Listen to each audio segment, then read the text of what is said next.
반갑습니다. 수요 기도회 시간이 됐습니다. 이제 주학에 맞춰 묵상 기도 드림으로 예배를 시작하겠습니다.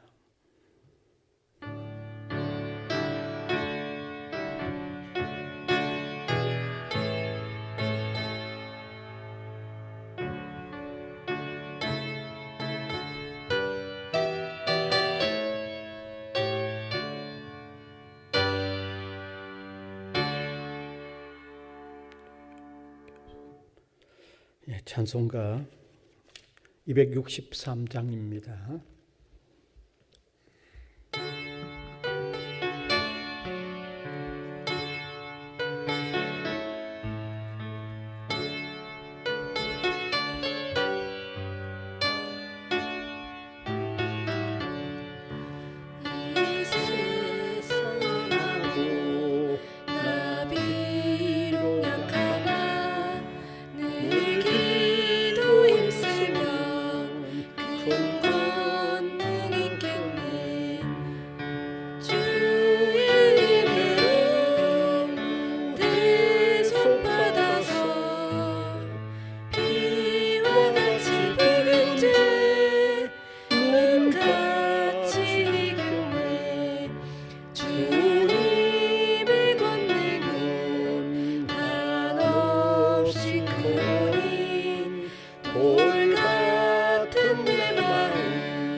함께 기도드리겠습니다.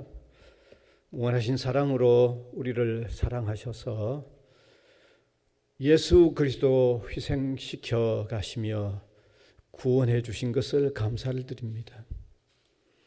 주님이 십자가의 대속의 죽음을 죽으시면서 고난을 다 당하셨고, 그래서 우리가 구원받은 이 구원의 소중함을 저희들이 이 시간도 감사하면서 예배로 영광을 올려 드리기를 원합니다.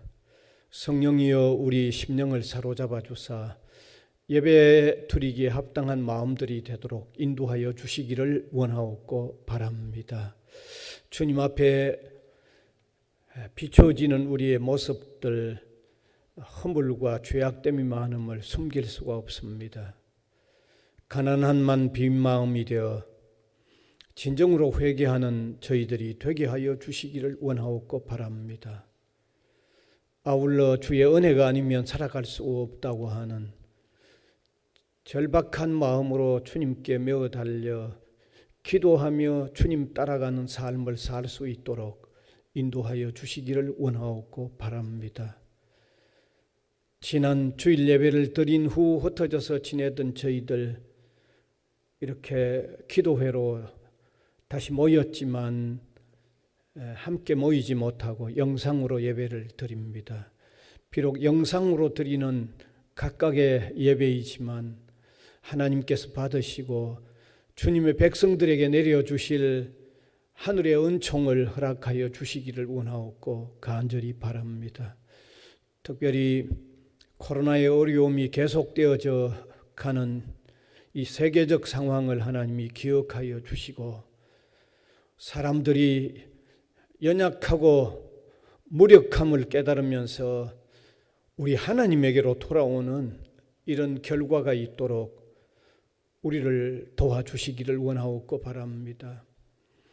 특별히 코로나로 많은 사람들이 생명을 세계적으로 이렇게 잃어가고 있는데 하나님이여 불쌍히 여기사 어서 속히 문제가 또 해결되어지도록 하나님이 은총을 도하여 주옵소서.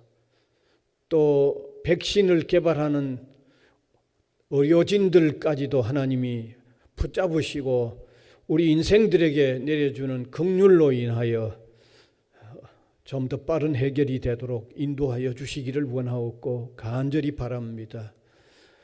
특별히 우리 성도들 흩어져 지내는데 코로나로 통하여 어려움 당하지 않도록 하나님 함께하여 주시옵소서.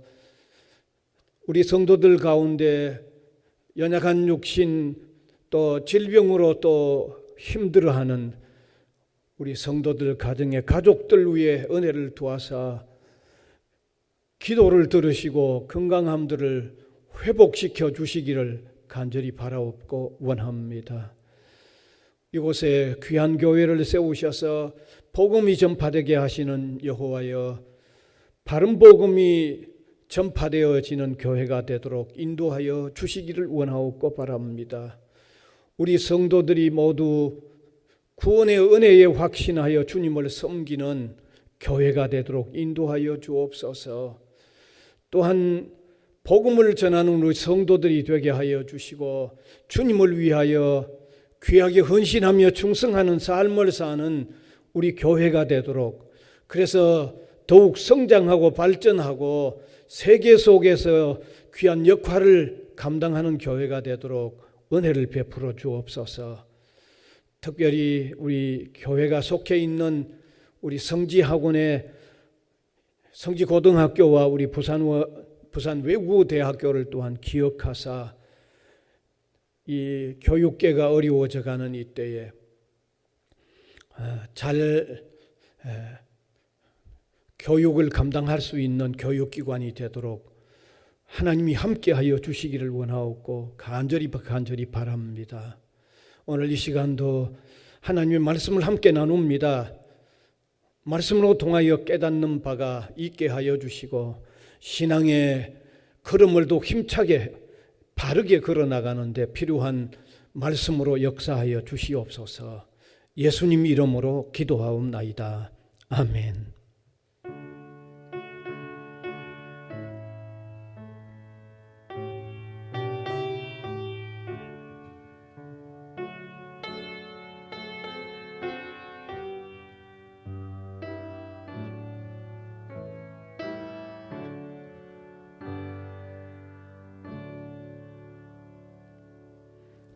하나님의 말씀은 누가복음 4장 14절에서 30절까지 되겠습니다.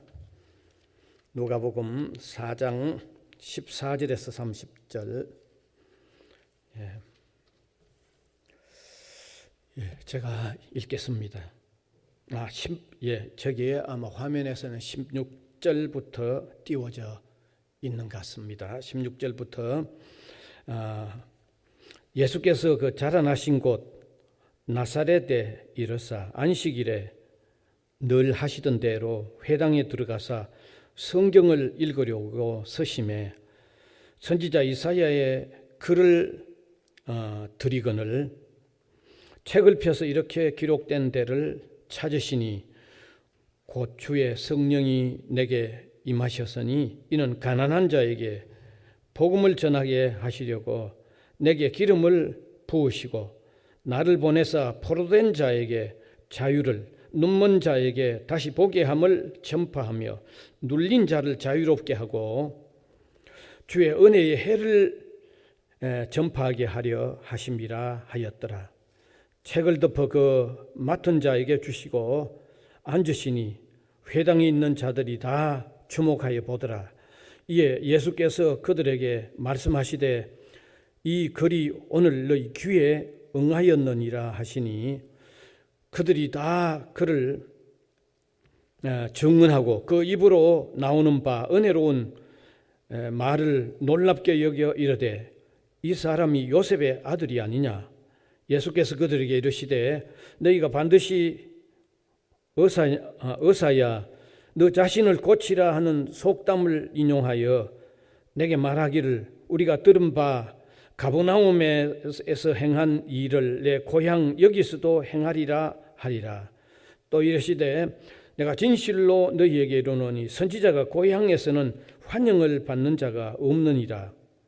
내가 참으로 너희에게 이르노니 엘리야 시대에 하늘이 3년 6개월간 닫히어 온 땅에 큰 흉년이 들었을 때에 이스라엘에 많은 과부가 있었으나 엘리야가 그중 한 사람에게도 보내심을 받지 않고 오직 시돈 땅에 있는 사렙다의 한 과부에게 뿐이었으며 또 선지자 엘리사 때에 이스라엘에 많은 나병 환자들이 있었으되 그중에 한 사람도 깨끗함을 얻지 못하고 오직 수리아 사람 나만 뿐이었느니라. 회당에 있는 자들이 이것을 듣고 다 크게 화가 나서 일어나 동네 밖으로 쫓아내어 그 동네가 건설된 산 낭떠러지까지 끌고 가서 밀쳐 떨어뜨리고자 하되 예수께서 그들 가운데로 지나서 가시니라. 아멘. 오늘 이 시간에는 고향 나사렛에서 복음을 전하신 주님이라는 제목의 말씀을 함께 나누기를 원합니다. 여러분 잘 아시다시피 예수님이 출생하신 곳은 베들레헴입니다. 그러나 예수님은 그 고향은 베들레헴이 아닙니다. 고향은 이 요단강 서쪽에 있는 나사렛이 그 고향입니다. 출생하신 곳과 그 고향이 왜 다를까요? 거긴 이유가 있습니다. 예수님이 베들레헴에서 탄생하셨지만 그 당시에 예수님의 탄생을 알리는 이 별을 보고 온 동방의 박사들이 헤롯 왕에게 그 사실을 보고한 거죠. 헤롯은 자신이 왕인데 또 왕이 될 사람을 알리는 별을 보고 왔다고 하니까 당연히 시기할 수밖에 없는 거죠. 그래서 그 아이를 제거하기 위하여 그 지경에 2살 아이 전 아래의 모든 아이를 죽이도록 명령을 내린 겁니다.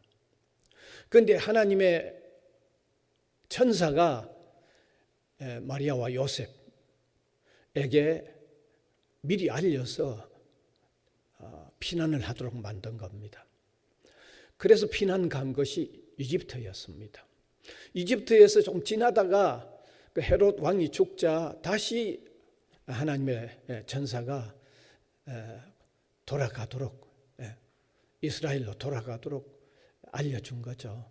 그래서 돌아와서 성장한 곳이 나사렛이기 때문에 출생지와 고향이 다른 겁니다. 그래서 예수님은 나사렛에서 공생애를 시작하는 30세가 될 때까지 그곳에서 성장을 하신 것입니다.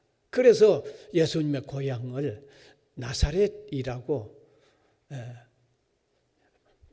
불리게 된 거죠. 그래서 예수님의 별명도 나사렛 예수라고 이렇게 불리웠던 이유도 바로 거기에 있는 것입니다.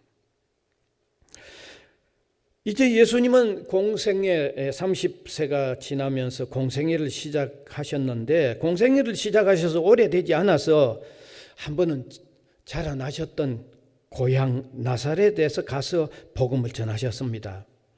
그때 그곳에 있는 회당에 들어가셔서 이사야 61장 1절에서 3절의 말씀을 읽으시고는 그 읽은 내용이 바로 자신을 나타내는 내용이라고 설명을 하신 것입니다. 그때 나사렛 사람들은 그 예수님의 말을 듣고는 저 사람이 우리가 잘 아는 목수 그 요셉의 아들이 아니냐라고 예수님을 무시했던 것입니다. 그들은 예수님이 자라나신 과정은 물론 그 가정의 배경까지도 너무너무 잘 알고 있다고 하면서 예수님을 무시하려고 했던 것입니다. 그래서 예수님은 그들의 태도에 대하여 이렇게 대답하시죠. 선지자가 고향에서는 환영을 받지 못한다. 그렇게 말씀을 하신 거예요. 그리고는 구약시대의 선지자가 모든 사람에게 다 환영을 받지 않았던 신뢰를 얘기한 겁니다. 그 신뢰를 두 선지자를 들어서 얘기를 했는데 하나는 엘리야라는 선지자이고 다른 한 사람은 엘리사라고 하는 선지자의 신뢰를 들어서 선지자가 고향에서 환영을 다 받던 것이 아님을 밝혀내신 것입니다. 사실 엘리야라는 사람은 구약시대에 그 당시에 많은 과부들이 있었지만 사렙다에 사는 한 과부에게 또 은혜를 베풀고 또 그런 은혜를 입은 사람은 한 사람이었다고 얘기하고 있어요. 또 그 뒤에 이어나오는 엘리사 선지자도 그 당시에 나병 환자들이 많았지만 모든 나병 환자들이 다 이 엘리사의 은혜를 입은 게 아니고 그 수리아의 그 장군이었던 나만이 은혜를 받았다고 얘기를 한 것입니다.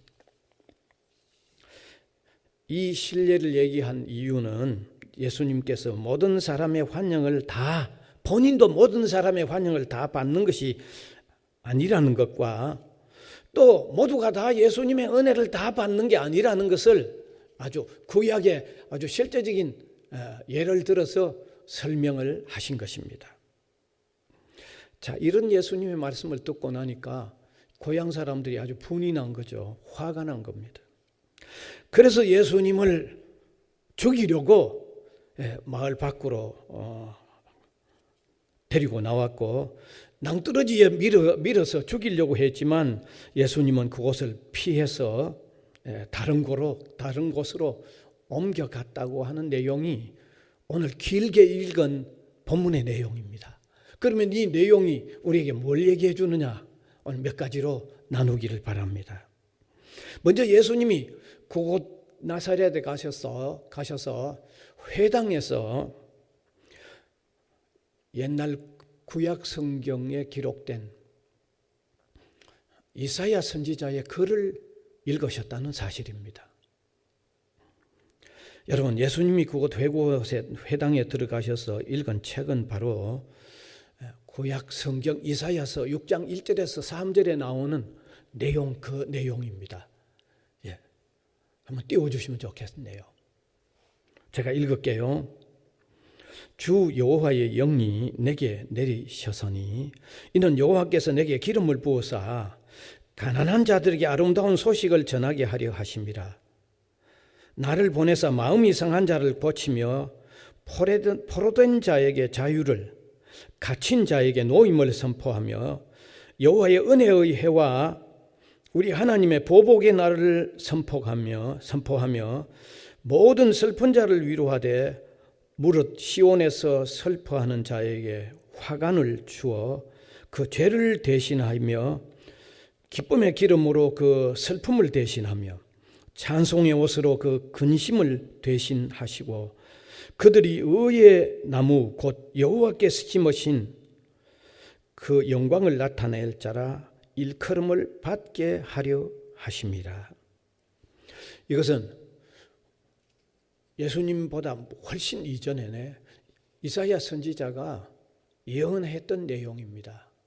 예수님은 구약 성경에 이 예언을 읽으시고는 본문 21절에 보면 이렇게 말씀하셨습니다. 예수께서 그들에게 말씀하시되 이 글이 오늘 너희 귀에 응하였느니라 하시니 이게 무슨 뜻입니까? 대단히 중요한 의미가 있습니다. 이사야 선지자가 오래전에 이미 죄에 매여 무지하여진 사람들, 자유를 잃어버린 사람들, 영적으로 눈이 멀어진 사람들을 해방하기 위하여 메시아가 올 것을 오래전에 예언을 했는데, 그 예언의 내용을 지금 내가 읽었지만 그 읽은 내용은 나로 통해서 지금 성취되고 있다는 것을 밝혀낸 거죠. 바로 그 말씀을 하신 것입니다. 따라서 우리가 분명히 알 수 있는 것은 예수 그리스도께서 스스로 자신이 구약 성경의 이사야 선지자가 예언한 대로 보냄을 받은 구원자라는 것을 밝히신 것입니다. 동시에 하나님께서 예언하신 대로 보내주신 예수 그리스도를 통하지 않고는 죄와 고통의 문제에서 해방될 길이 없다는 것을 아주 선포하신 것이죠. 그래서 우리가 분명히 알 수 있는 것은요, 예수님은 구약에 그토록 오랫동안 여러 선지자들로 예언되어 왔던 그 내용대로 오신 구원자, 메시아라는 것을 예수님이 직접 지금 선포하고 있는 겁니다. 그래서 우리는 예수님의 선포하신 그대로 구원자로 확신해야 되죠. 구원자로 믿어야 되죠. 이게 첫 번째 우리가 깨달을 수 있는 내용입니다.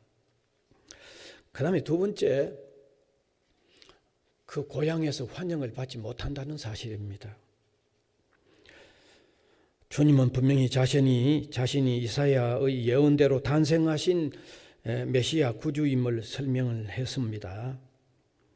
그런데 그 나사렛 사람들은요, 예수님을 무시하고 조롱하기 시작한 거죠.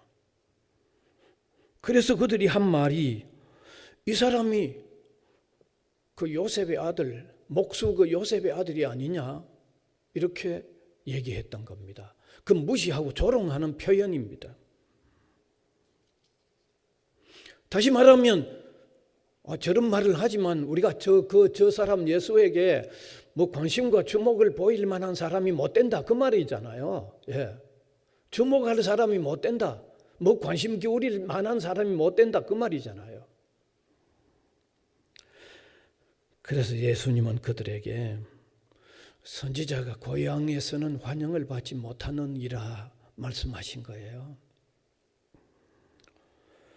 왜? 고향 사람들은 예수님을 가난한 목수의 가정에 태어나서 평범하게 자라났던 그것만 보려 했기 때문입니다.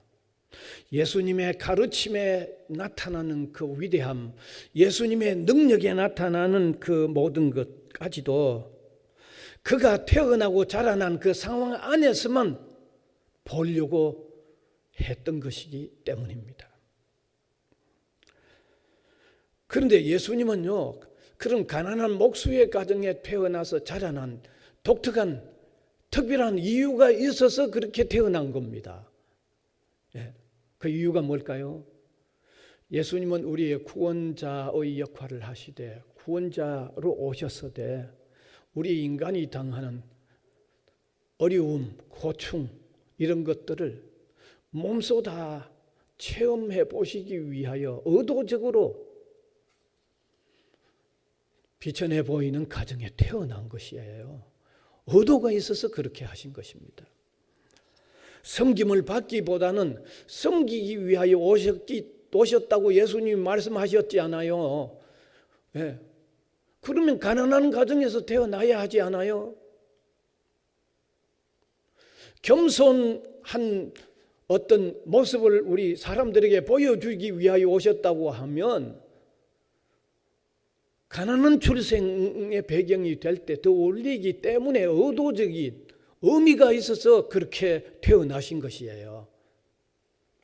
그러나 나사렛 사람들은 나타난 현상 속에 있는 그 의미를 보기보다는 태어나고 자라나는 그 현상 그것밖에 못 본 것입니다. 여러분, 사람들은 이러한 오류에 빠지기 쉽습니다.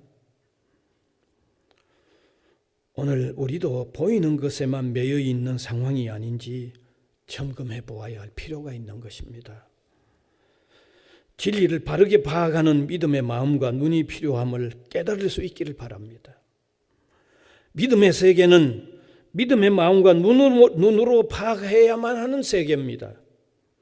따라서 우리 신앙의 사람들은 이러한 믿음의 마음과 믿음의 눈을 가지는 것이 중요합니다.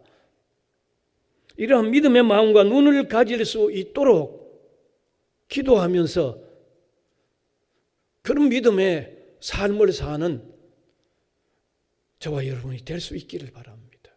믿음의 세계는 믿음의 마음과 믿음의 눈으로 파악하려고 해야 한다는 이 중요한 원리를 오늘 이 시간도 우리가 깨달을 수 있기를 바랍니다. 그 다음 세 번째, 주님을 환영하고 주님의 은혜를 받을 자가 제한되어 있다는 것을 우리는 이 본문으로 통하여 또 하나 깨달을 수 있습니다. 예수님은 자신을 멸시하는 고향 사람들에게 자신이 항상 모든 사람으로부터 다 환영받는 게 아니라는 것을 말씀하셨습니다. 언제든지 모든 사람이 주님을 환영하고 주님의 은혜를 받는 것이 아님을 구약 성경의 실제적인 인물 두 사람을 통해서 그 고향 사람들에게 지금 설명을 하고 있는 것입니다. 하나는 엘리야, 많은 과부가 있었지만 사렙다 과부에게만 보냄을 받았다고 말씀하고 있죠. 본문 25절입니다. 내가 참으로 너희에게 이르노니 엘리야 시대에 하늘에 3년 6개월간 닫히어 온 땅에 큰 흉년이 들었을 때 이스라엘에 많은 과부가 있었으되 엘리야가 그중 한 사람에게도 보냄을 받지 않고 오직 시돈 땅에 있는 사렙다의 한 과부에게 뿐이었으며 라고 했습니다. 지난날 선지자 엘리야 시대에 엘리야 선지자가 반드시 필요한 사람이 있었고 또 엘리야 선지자도 반드시 그에게 보내심을 받은 관계가 성립되어지는 한 사람이 있었다는 거죠. 그게 사렙다 과부였다는 겁니다. 또 다른 한 예는 엘리사 선지자인데 수리아 사람 나아만이 은혜를 입었다고 얘기하고 있습니다. 누가복음 본문 27절입니다. 또 선지자 엘리사 때에 이스라엘에 많은 나병 환자가 있었으되 그 중에 한 사람도 깨끗함을 받지 못하고 오직 수리아 사람 나만 뿐이었느니라. 엘리사 선지자는 그 앞에 언급했던 엘리야 선지자의 후계자입니다. 그런데 나만이라는 사람은 그 당시에 강대국이었던 수리아의 군대 장관이었습니다. 그런데 그 장관이 나병에 걸렸어요. 아주 절망적인 상황이죠. 군대 장관이 나병에 걸렸으니까 이게 절망적인 상황이 아닙니까? 그때 그 장관의 집에 종으로 지내던 유대인 여자아이가 하나 있었어요. 그 여자아이는 이 장관이 이스라엘에 침공했을 때 잡아온 여자 종이었습니다. 그런데 그 아이의 조언이 이스라엘에 가면 주인의 나병을 고칠 수 있는 선지자 엘리사라는 선지자가 있습니다. 권한 거예요. 그 절망적일 뿐만 아니라 다급한 상황에서 그 말을 듣고 엘리사에게 간 그 나만 장군은 결국 나병을 고쳐 오는 거죠. 당시에 나병 환자들이 많았어요. 오늘 본문에도 이스라엘에도 나병 환자가 많았다고 그랬어요. 그러나 모든 나병 환자들 가운데 고침을 받은 사람은 나만이었다고만 밝히고 있는 거죠. 여러분, 많은 과부들도 있었고 많은 나병 환자들도 있었지만 모두가 다 은혜를 받은 건 아니죠. 모두가 다 그 선지자들을 다 필요로 했던 것도 아니라는 거죠. 그러니까 필요로 했던 사람, 그 필요를 받아들인 사람은 제한되어 있었다는 것을 얘기를 하면서 선지자가 고향에서 환영을 받는 것, 받지 않을 수도 있다는 것을 예수님은 설명을 하신 것입니다. 오늘 우리에게도 말씀해 주는 거죠. 네. 주님을 필요로 하는 사람, 주님의 은혜를 필요로 하는 사람이 되어야 한다는 것을 말씀해 주고 있는 거죠. 이 시간에 한번 생각해 보시길 바랍니다. 주님이 얼마나 소중하고 주님이 얼마나 필요한, 내게 반드시 필요한 소중한 분인가 하는 이 마음이 우리에게 있는지 한번 살펴보시길 바랍니다. 진정 주님이 필요한 간절한 마음의 사람입니까? 주님의 은혜를 받게 됩니다. 이제 말씀을 마무리합니다. 현상만을 보는 눈이 되지 말고 오히려 내면의 그 깊은 의미를 보는 우리 신앙인들이 되었으면 좋겠습니다. 다시 말씀드리면 믿음의 마음과 믿음의 눈을 가지고 믿음의 세계를 보는 이런 신앙생활을 하는 저와 여러분, 우리 모든 성도들이 될 수 있기를 간절히 바랍니다. 기도드리겠습니다. 은혜의 주님 감사를 드립니다. 이 시간도 예수님이 고향 나사렛에서 자신을 선포했던 일과 또 거기에 반응을 나타냈던 이 고향 나사렛 사람들의 그 대조적인 모습들을 우리가 보면서 우리가 받아야 할 교훈들을 함께 나누었습니다. 오늘 나누었던 이런 소중한 내용들 우리의 믿음의 생활에 잘 적용하여 신실한 믿음의 삶을 살 수 있는 저희들이 되게 하여 주시옵소서. 예수님 이름으로 기도하옵나이다. 아멘. 찬송가 286장입니다.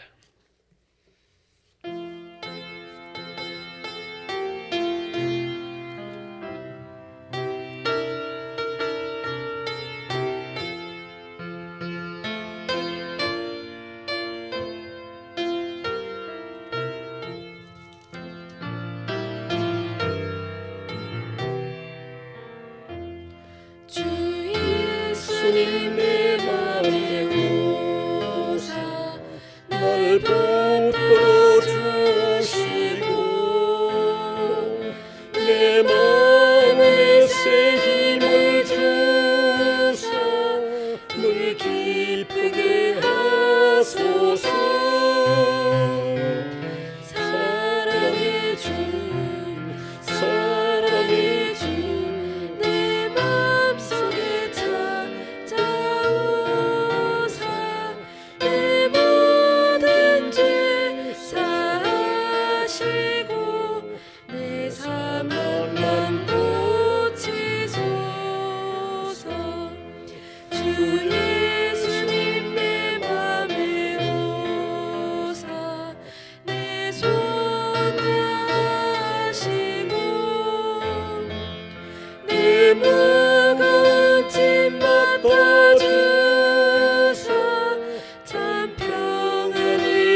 주기도문 드리겠습니다.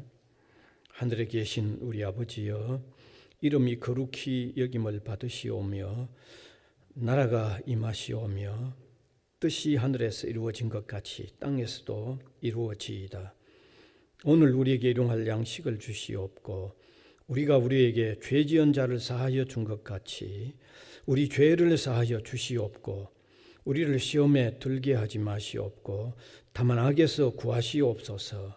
나라와 권세와 영광이 아버지께 영원히 싸움나이다. 아멘.